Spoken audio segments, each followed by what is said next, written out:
बरेली के ग्राम कचौली में आज विनीत कुशवाहा प्रदेश अध्यक्ष समाजवादी छात्र सभा प्रदेश सचिव अजय पटेल के घर पहुंचे। उन्होंने भारतीय जनता पार्टी पर जमकर हमला बोला। उन्होंने कहा, जब से सरकार बनी है महिलाओं के सम्मान और सुरक्षा के मुद्दे बढ़े हैं। उन्होंने पुराने मामलों का जिक्र करते हुए कुलदीप सेंगर जैसे प्रकरण का उल्लेख किया। उन्होंने योगी आदित्यनाथ सरकार से कानून व्यवस्था और महिला सुरक्षा पर सवाल उठाए। वहीं डिप्टी सीएम केशव प्रसाद मौर्य पर निशाना साधते हुए उन्होंने पिछड़े वर्ग, युवाओं और छात्रों को न्याय नहीं मिल पा रहा है। 69,000 शिक्षक भर्ती, रोजगार और आरक्षण के लिए भटक रहे हैं। उन्होंने कहा, समाजवादी पार्टी सामाजिक न्याय की राजनीति करती है और 2027 में समाजवादी पार्टी की सरकार बनेगी। देखिए, ऐसे भारतीय जनता पार्टी की जब से सरकार बनी है तब से लगातार उत्तर प्रदेश ही नहीं पूरे देश की महिलाएं अपमानित हो रही। इनके न जाने कितने नेता, कितने विधायक, कितने मंत्री। अभी आपने कुलदीप सेंगर का नाम सुना होगा। यही आपके शाहजहांपुर के बगल में एक सांसद जी थे, उनके नाम सुने होंगे। तो क्या वो लोग क्या करते हैं? तो भारतीय जनता पार्टी लगातार महिलाओं का अपमान की और वो करती रहती है। और समाजवादी पार्टी ने कभी किसी महिला का अपमान नहीं किया। और जो आज राज्यपाल बनकर बैठी है, अभी तक उनको उत्तर प्रदेश में कोई करप्शन नहीं दिखाई दे रहा है। टंकियां गिर जा रही हैं, अत्याचार बढ़ गया है, महिलाओं पर अत्याचार बढ़ गया है, छीना झपटी हो रही है, लूटपाट हो रहा है, हत्याएं हो रही हैं, बलात्कार हो रही हैं। और ये राज्यपाल जो है अपने राज्यपाल राजभवन में मस्त आराम से सो रही हैं। तो जब सवाल हम पूछते हैं, हम सरकार से सवाल पूछते हैं, राज्यपाल से सवाल पूछते हैं, तो भारतीय जनता पार्टी कहती है कि हम अपमान कर रहे हैं।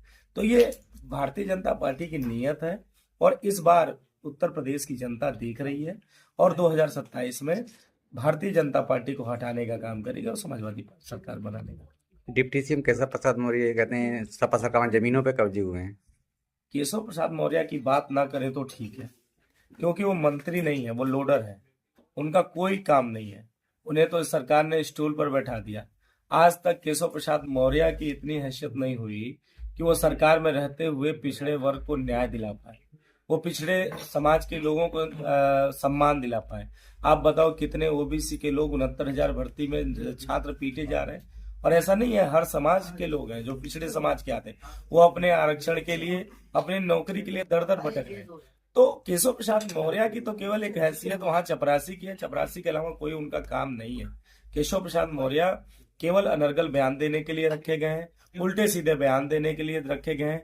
और आज पूरे उत्तर प्रदेश का मौर्य कुशवाहा साक्य सैनी समाज समाजवादी पार्टी की तरफ देख रहा है, क्योंकि उनको अब विश्वास नहीं है कि केशव प्रसाद मौर्य उनके लिए कुछ कर पाए। योगी जी कहते हैं कि सपा सरकार में दंगे होते थे, हमारी सरकार में दंगा मुक्त किया हमने भी। देखिए, योगी जी तो पहले से दंगाई है। वो पहले उनका इतिहास जो उनके मुकदमे जो लिखे गए थे, वो पहले दंगे के मुकदमे, उपद्रवी के रूप में उनको देखा जाता था। तो ये इस तरीके की बातें ना करें। और आज दंगे कौन करा रहा है? आज उत्तर प्रदेश में जो भी दंगे हो रहे हैं वो सरकार करा रही है, सरकार में बैठे मुख्यमंत्री करा रहे हैं। आपने संभल की हिंसा नहीं देखी? संभल की हिंसा में जब जज ने आदेश दिया, जब उन्हें लगा कि यहाँ अन्याय किया गया, जब उन्होंने अनुज चौधरी पर मुकदमा लिखने के लिए दिया, तो बताओ किस तरीके से उसका जज का ट्रांसफर कर दिया गया। क्या ये देश नहीं देख रहा है? क्या ये प्रदेश नहीं देख रहा है? योगी जी को नहीं बोलना चाहिए इन सब चीजों, क्योंकि जब सत्ता में बैठकर वो आप लगातार अन्याय कर रहे हैं, आप उपद्रव खुद कर रहे हैं। और समाजवादी लोगों ने हमेशा न्याय देने का काम किया, समाजवादी लोगों ने हमेशा लोगों को सम्मान देने का काम किया, लोगों को आगे बढ़ाने का काम किया। 2027 का चुनाव है, समाजवादी पार्टी की कमेटी बरेली में भंग है। बरेली का चुनाव कैसे? नहीं, देखिए, कमेटियां भंग हुई, माननीय राष्ट्रीय अध्यक्ष जी तक जो सूचना गई होगी, कमेटी निष्क्रिय रही होगी या कोई बात रहा होगा, तो ये तो फैसला हमारे शीर्ष नेतृत्व का है। लेकिन चुनाव के पहले यहाँ कमेटी बन जाएगी। और जिस तरीके से हम लोगों ने लोकसभा में फतह किया था, जैसे लोकसभा में हम जीते थे, उसी तरीके से विधानसभा की सारी सीटें इस बार समाजवादी पार्टी बरेली के अंदर जीतने जा रही है।